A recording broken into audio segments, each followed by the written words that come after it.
First of all, I would like to welcome Michel Pharaon, Chairman on Pharaon Holdings and Minister of State for Parliamentary Affairs in today's interview. Welcome. How would you assess the current economic climate or business climate in Lebanon? Well, the economic climate, on the economic and political side, you have the macro and the government side. You have the main station was the Paris 3 conference, which was not only a conference of donators, it was also a station where there is a global policy which was made. It was an economic and financial policy, and you can see it. It was presented at the Paris 3 conference, including privatization, etc. And also a program of reforms. So the business community, I think we have good laws because we always have had a free economy.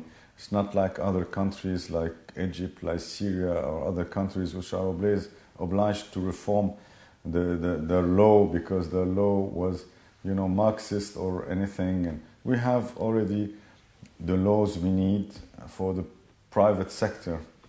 Okay, we have to, always make it better and have a dialogue with the private sector in order to have some reforms.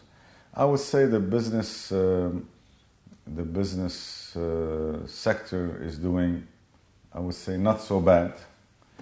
Of course, the ambition that Lebanon would be the center, the financial center for the Middle East is not anymore, an ambition maybe we can really have although the banking sector is very strong, but in the Gulf now you have maybe they are more advanced.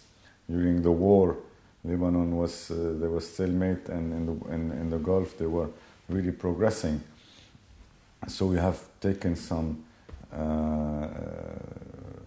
We couldn't really progress, but in 70s, before the war, Lebanon was the center of all the region. We have now, I would say, a lot of points we are very well advanced in. One is financial sector. There is also almost 20% of the economy, which is the transfer of Lebanese, because the Lebanese is the main potential, individually, when they go to work to Egypt, to the Gulf, to Africa, and here they send the money to Lebanon. So this is a very important sector. And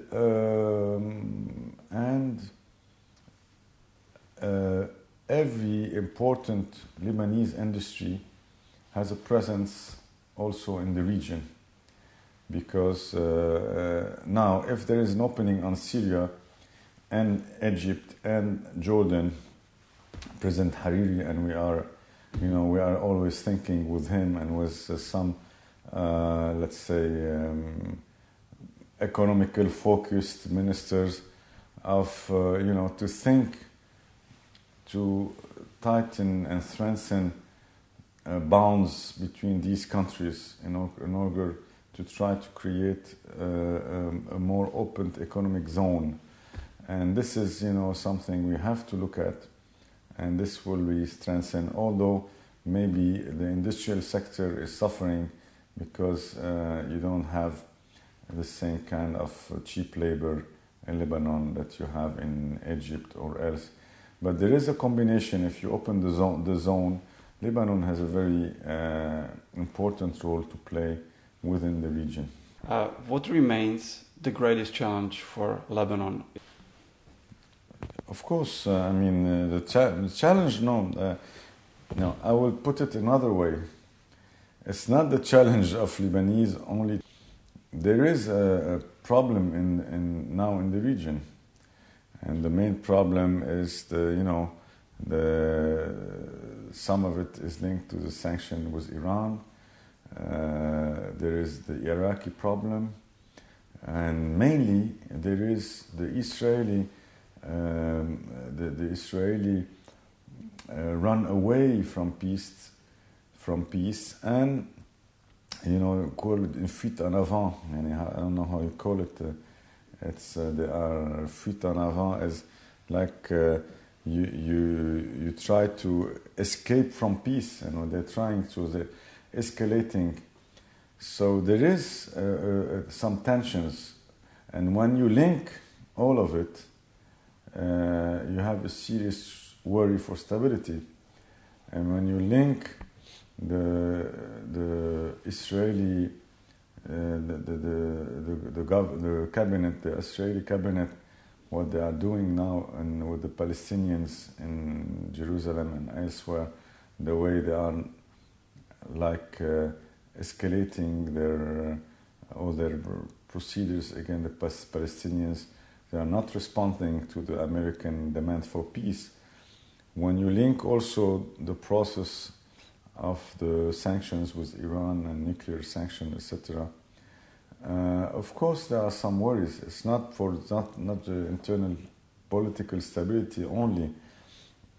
It's that when the international community doesn't work seriously to find peace solutions, and they have to imply themselves, because at the end, the Middle East problem, like 30 years ago, didn't threaten the West, but now the Middle East problem, when you link it to the Islamic radicalization and you link it to all what's happening, it's a direct concern for European countries. It's a direct concern also. You have now the American army present in the region. So it's not anymore about trying to find a solution for